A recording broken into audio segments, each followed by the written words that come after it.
Acabamos la temporada pasada hablando en Territorio Negro de un secuestrador en serie de niñas muy pequeñas, un depredador que tiene atemorizados a los vecinos de distintos barrios de Madrid y por supuesto tiene en vilo la policía, y nos hubiera encantado pues que hoy que regresamos poder decir, pues miren, le detuvieron de esta y de esta forma, es fulanito, manganito y esto es lo que ha ocurrido, ¿no? Pero desgraciadamente volvemos a hablar de este criminal, no porque lo hayan encontrado, porque lo hayan detenido, sino porque hace 10 días volvió a actuar. Y Marlaska y Rendueles pues van a contarnos exactamente, bueno, más o menos, a quién está buscando la policía, más que exactamente, que ya quisieran saberlo ellos, ¿verdad? Ojalá. ¿Quién es este enemigo público número uno y cómo le están buscando? Porque están poniendo todo lo que pueden de su parte para que esto sea así. Decía que este pederasta volvió a cometer otro de los ataques que ya conocíamos. Secuestró a otra niña el viernes pasado, el viernes 22 de agosto, pero en esta ocasión lo que siguió es un patrón, podemos decir, Manu o Luis, un patrón de comportamiento distinto, ¿no?, al de las dos veces anteriores y tan terribles ataques como hizo en las ocasiones anteriores. Algo pasó ese viernes para que el tipo modificase su modus operandi habitual, ¿no? Vamos a recordar lo ocurrido rápidamente. Una cría de 7 años, de origen dominicano, estaba jugando en un pequeño parque en la calle Gómez Narro, en el barrio de Hortaleza de Madrid, que sí que está dentro de su teatro de operaciones, digamos, de su zona de caza. La cría, que en ese momento estaba custodiada al cuidado de su abuelo, fue engañada para subirla al coche del Raptor y él la retuvo pues en torno a una hora, más o menos, algo menos de una hora, y la dejó a 7 kilómetros de allí, en la calle Mequinenza, después de, según contó la cría, mentirle y hacerle cosas feas.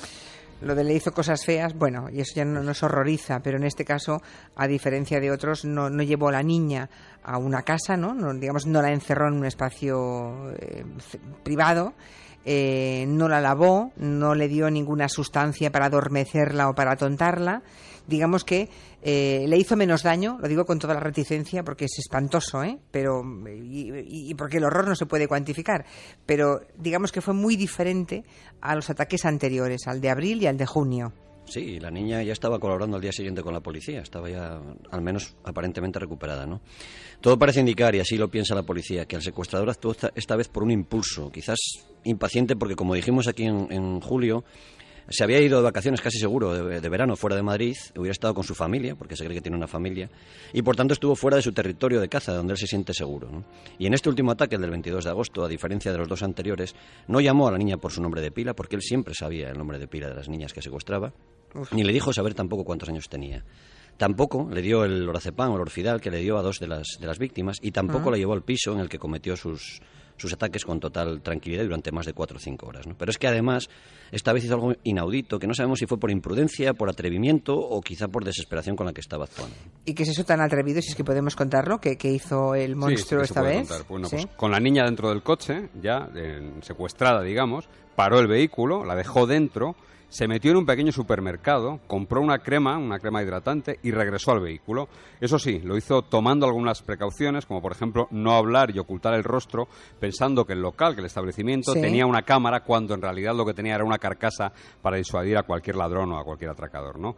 Ese día, un criminal organizado, como era hasta ahora este hombre, se había convertido en un criminal desorganizado. A ver si me explicas qué significa lo de criminal organizado y criminal desorganizado, que en este caso coinciden en la misma persona. Sí, vamos porque parece que haya dado un paso atrás. Eso es. Esta división fue ideada hace muchísimos años por la sección de análisis de conducta del FBI, alrededor de los años 70. Un criminal organizado lleva siempre su kit, su neceser, su equipo de secuestrador o de criminal o de asesino. Un criminal desorganizado mata con lo primero que tiene a mano, o secuestra improvisando, como ocurrió en este último delito atribuido al raptor de niñas. En realidad este tema tiene desconcertada a la policía el último ataque, ¿no? Porque este último ataque es muy similar al primero que cometió, en septiembre, hace casi un año. También en septiembre, curiosamente. La víctima fue también una niña dominicana, incluso parecida físicamente a esta última niña. La metió en su coche, trató de abusar de ella y la dejó luego en la calle. Tampoco la llevó a un piso, tampoco la drogó. Fue meses después, en abril, cuando perpetró su segundo ataque, ya con calmantes y con el piso a su disposición, cuando digamos que el criminal se perfeccionó o se organizó, que dice Manu. Y hoy por hoy son todo teorías. Algunas personas hablaban hasta de 2 atacantes, pero parece que solo hay uno. Que si el hombre ya ha alquilado ese piso que tenía libre en su día, que si hay nuevos vecinos en la zona, que si se iba a vivir allí porque se había separado de su esposa y ahora se ha reconciliado. Pero Ya. también muchas veces sobrevaloramos a los criminales y puede ser simplemente que no pudiera ir al piso o que no quisiera ir ese día. Recuerda, Por lo que sea, la ya, gente, ya. claro, cómo terminó la caza del asesino de la Baraja, esa persona que mató a seis personas en Madrid y que se terminó entregando él mismo borracho en la comisaría de Valdepeñas. Bueno, esperemos que esta vez no sea así, que le encuentre la poli. En cualquier caso, esa improvisación de este criminal en este último ataque, el del día 22 de agosto, le ha llevado a cometer errores, afortunadamente, en este caso, ¿no? Que pueden costarle caros, porque, por ejemplo, entiendo que esta última cría, esta última víctima, como no estaba drogada, estaba con perfecta consciencia, pues es una buen testigo de cargo, ¿no? De lo más fiable. Y además estuvo con él una hora en el coche, encerrada. Estuvo una hora, como muy bien decías, no ha sido drogada. Las lesiones que le provocó el criminal no fueron tan graves como en casos anteriores. Es decir, su testimonio es muy, muy válido. El diario El País publicó la semana pasada parte de su exploración, es decir, de su declaración delante de la policía, y en ella la cría da datos bastante precisos que además corroboran otros testimonios con los que ya contaba la policía. Por ejemplo, la cría habla de que el secuestrador tiene 2 lunares en el rostro muy visibles. Otra de las crías, otra de las víctimas, la niña española de 9 años, a la que secuestró en abril, también habló de un lunar grande en la cara del captor. Un lunar. Esta última pequeña de origen dominicano también reconoce marcas o cicatrices en el brazo derecho del secuestrador, del que ha dado muchos datos más. Por ejemplo, dice que habla con acento español, que es bastante musculoso y que suda mucho. Eso es lo que dijo en su declaración oficial, pero la policía recaba mucha más información de ella gracias a la confianza que han logrado generar con la niña, ¿no? Los agentes del SAF, de la Brigada de Policía Judicial, que son los encargados de esta operación Candy, se han convertido casi en compañeros de juego de ella y en cómplices para obtener de esta manera, casi sin que ella se dé cuenta, todos los datos posibles. Claro, es que tiene 7 años, que es una criatura muy pequeñita, y sin embargo puede convertirse, pues eso, en un testigo de cargo fundamental contra este criminal, ¿no? El día que le pillen, que espero que sea cuanto antes. Pero además también hay otros testimonios válidos, ¿no? Anteriores. Sí, sobre todo la segunda superviviente, la niña que capturó en abril, una niña española que estaba acompañada de unas amigas, cuando el secuestrador la llamó por su nombre de pila y le dijo que se fuera con él a probar unos vestidos nuevos. ¿Y eso cómo se supone que lo hace él? ¿Lo hacía? Lo que el criminal organizado, claro, él sabe el nombre de la niña porque ha merodeado, ha estado por ahí antes, ¿no? Ya. Entonces le dijo que le iba a probar unos vestidos nuevos y que su madre ya lo sabía. Las amigas de la cría ya ofrecieron en su día una buena descripción de este depredador, pero además la niña tiene 9 años, a pesar de que es chiquitita y aparenta menos, ¿no? Por su estatura y por su complexión. Aunque ella fue drogada, la española, sí que contó a los agentes datos muy importantes. Ya hemos hablado del lunar en la cara del secuestrador, pero además, lo contamos aquí antes de verano, habló muy claro sobre el coche pequeñito y gris o blanco que tenía y sobre la casa a la que el criminal la llevó. Ya antes de este último ataque, la policía centraba las pesquisas sobre todo en buscando ese coche del delincuente, ¿no? La niña, esa niña española, la que secuestró en abril, reconoció una marca y por las características del coche que dio, se pudieron centrar en 2 modelos de esa marca. Lo que pasa es que eso sumaban 78.000 vehículos. Bueno, ahora es cuando me vais a dejar perpleja a mí y a los oyentes y me vais a decir que la policía está comprobando casi uno por uno esos 78.000 coches que se corresponden con esa marca y ese modelo. No, casi uno por uno, no, uno por uno. Uno por uno, 78.000. Incluso los que están a nombre de mujer, porque se sospecha que puede usar el coche de su esposa para no dejar huella, etcétera. Uno por uno.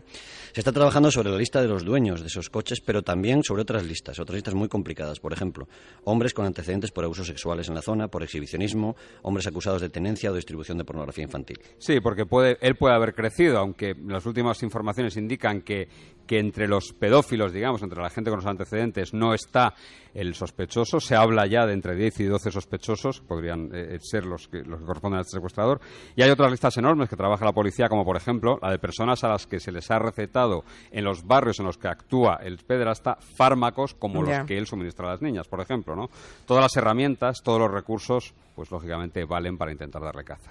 Y dentro de esas herramientas, Manu, para buscar a este pederasta, está lo que se llama el perfil geográfico o círculo de Canter, ¿no? Círculo de Canter. Contadnos qué es eso. Es el perfil geográfico de asesinos y violadores en serie, que nace de las investigaciones de un psicólogo y criminólogo inglés que se llama David Canter, por eso se llama el Círculo de Canter.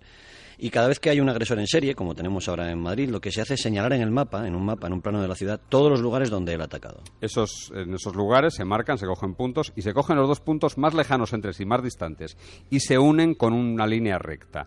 En este caso, la línea recta sería desde la calle Luis Ruiz, cerca de la calle Alcalá, donde secuestró a la niña china, su tercera víctima, pasado mes de junio, recordemos, a la calle Gómez Narro, más al norte, el lugar de la última agresión, la niña dominicana. Ya. Bueno, pues esta línea es el radio, el diámetro, para hacer una circunferencia, un círculo de Canter, que agrupa todos los lugares de las agresiones y otras zonas de la ciudad. Bueno, pues dentro de ese círculo o vive o trabaja. ¿Y esto es una teoría solamente? Supongo que si es una teoría respetada es porque ha funcionado en la vida real de los delincuentes. Funciona bastante bien, ¿eh? Los estudios de Canter con asesinos y violadores en serie han acertado en el 80% de los casos. Pues se sí, está bien, se hizo muy famoso y cogió, como tú dices, peso esa teoría cuando el primer estudio sobre 45 delincuentes asesinos en serie acertó en 39. 39 vivían dentro de su círculo, ¿no? En España, además de este caso del pederasta de Madrid, el sistema de Canter se ha aplicado para buscar a Joaquín Ferrandiz, el asesino de 5 mujeres en Castellón, y a Alfredo Galán, asesino de La Baraja, que cometió 6 crímenes en la Comunidad de Madrid. Pero ya bien sabes, desde el año 2008, que en estos territorios casi nunca hay verdades absolutas y el círculo de Canter no sirve, por ejemplo, para casos de asesinos en serie itinerantes, ¿no? Claro. Criminales que matan, por ejemplo, siguiendo las rutas de su trabajo. Recordamos al camionero alemán, a Volker Eckert, que mató a 5 mujeres entre Francia y la provincia de Girona. No parece, de todas maneras, que estemos ante un criminal itinerante, muy al contrario. Él se siente muy seguro en la zona donde ataca y por eso repite tanto. Además, en este caso tiene varios escenarios, porque la policía sabe los lugares, la zona en el que captura a las niñas, pero lo que no sabe la policía es nada de ese lugar misterioso, de ese piso al que ha llevado como mínimo a 2 de las víctimas, a 2 de las primeras niñas. Sí, ese detalle dice mucho del criminal, ¿eh? La policía solo cuenta para buscar ese piso con el testimonio de la cría secuestrada en abril, la niña de 9 años, la española. Ella dijo aproximadamente lo que duró el viaje desde que la secuestran hasta que llegan en el coche, lo que vio en el itinerario, cómo era el portal, lo que subió en ascensor, los pisos que subió, y hasta dio algunos detalles de dentro del piso en el que dijo que había muchas cajas. ¿Y la policía cree que esa puede ser su casa, o sea, la vivienda habitual de este delincuente? No, porque eso querría decir que vive solo, que esa casa la tiene siempre a su disposición, y una de las tesis que manejan los investigadores es que el secuestrador tenga lo que los criminólogos llaman una fachada. Una vida absolutamente normal, un trabajo, seguramente en horario de mañana, porque siempre actúa por las tardes, e incluso una familia. Una familia, o sea, me estáis diciendo que a lo mejor este tipo puede tener perfectamente una mujer, incluso hijos o hijas. Sí, con lo de la mujer se trabaja con casi la seguridad. Hay un detalle que no podemos contar y que da una de las víctimas que abona esa tesis, que abona la tesis de que es un hombre casado. Ya. Además, el hecho de que no haya actuado en pleno verano, en vacaciones, hace pensar a la policía que se fue con su familia a descansar fuera de Madrid, como cientos de miles de vecinos, ¿no? Y respecto a la casa donde lleva a 2 de sus víctimas, la policía cree que no puede disponer de ella siempre que quiere y que esa es una de las razones por las que el último ataque no hizo llevarse a la chica, a la niña, al domicilio. Puede ser una segunda vivienda, una casa que está a la venta con alquiler y además puede estar bastante lejos del lugar donde caza el pederasta. La policía ha peinado varias localidades de lo que se conoce aquí en Madrid como el corredor de Henares, porque las zonas en las que se ha llevado a las niñas tienen muy rápida salida a la autovía Zaragoza que unen esas localidades. Bueno, así atando cabos de todo lo que nos estáis contando, llegamos todos a la misma conclusión, que el esfuerzo que está haciendo la policía es enorme, es gigantesco. Sí, la investigación la dirige la Brigada de Policía Judicial de Madrid, a cuyo jefe conocemos hace unos cuantos años, y es un tipo, además de muy buen policía, muy madero, es un tipo obstinado como pocos, ¿eh? Las pesquisas se lo toma además como algo personal. Las dirige el SAF. Son expertos en delincuentes sexuales que han protagonizado otras cacerías del hombre en Madrid, como la del violador de pirámides, con bastante éxito. Pero además hay policías de otras secciones, de otros grupos de la brigada que están destinados a esta operación Candy para analizar, para procesar la información que llega a través de la colaboración ciudadana, de las listas de coches o de sospechosos, de las informaciones que aportan los policías de las comisarías de los distritos. Es decir, hay todo un equipo simplemente dedicado nada más que al análisis. Oye, y hablando de colaboración ciudadana, es que ya hace rato yo que le doy vueltas. Cuando habéis dicho esto de los 2 lunares en la cara, la última niña que vio una cicatriz en un brazo, habéis dicho, ¿no? Uh-huh. En casos como este, ¿no sería útil difundir un retrato robot del sospechoso? Bueno, hemos hecho esta pregunta nosotros. ¿Y qué os han respondido? Nos han dicho que con los datos que hay hasta ahora sería un retrato robot bastante rudimentario, no estaría muy perfeccionado, porque las descripciones de las crías no dan más que para eso. Y imaginemos la caza de brujas, nos han dicho que se desencadenaría, y las miles y miles de llamadas que recibiría la policía de ciudadanos bien intencionados, o también malintencionados a veces, porque eso ha pasado en España. Un responsable de estas investigaciones nos dijo textualmente, nos iba a dar mucho más trabajo del que nos facilitaría. Yeah. Así es. Este es un caso muy sensible en el que la colaboración ciudadana sirve sirve para poco más que para que algún político salga a la palestra a venderla, por ejemplo. Ya. Pero lo cierto es que la operación Candy se la guisan y se la comen un puñado de policías que están sometidos a una presión. Muchas veces somos responsables nosotros de esa presión, los periodistas, una presión que hace años que no se conocía en Madrid. Probablemente, corrígeme Luis, desde los crímenes de La Baraja, de Alfredo Galán, sí, no había una presión. Hay una noticia buena y mala que nos dicen también los investigadores. La mala es que va a volver a atacar. Y la buena es que es la oportunidad para cogerlo también, ¿no? En esas estamos. O sea, están convencidos de que va a volver a hacerlo. Sí. De todos modos, estaba yo dándole vueltas a otra cosa, y es lo último ya que os pregunto. Estoy un poco hoy preguntona.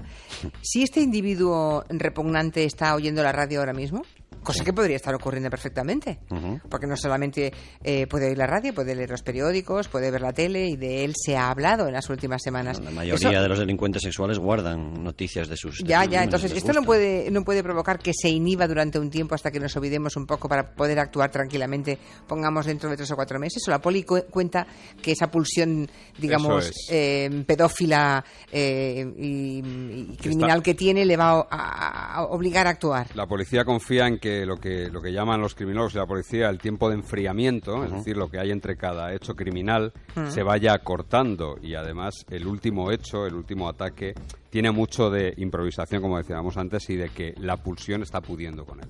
Ya. Bueno, pues yo quiero pensar que tienen más detalles a la policía de los que aquí podéis contar. Muchísimos más. Y espero que lo que esté justamente esperando la poli es que se mueva esa persona en la dirección criminal sabiendo que van a pillarla a tiempo. Bueno, a veces también puede ser la mujer de esa persona o algún familiar de esa persona. Ya. Que esté viendo cosas extrañas o ausencias extrañas. Ya, y que de pronto sea la que llama a la policía un día y dice, oiga, mi marido o mi pareja o mi novio, tal, ¿no? Algún día contaremos cómo se detuvo a Tony King.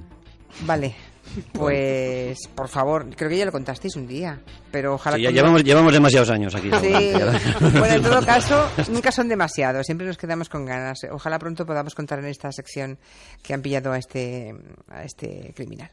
Hasta la semana que viene. Hasta luego. Adiós Luis, adiós Gracias. Manu, adiós.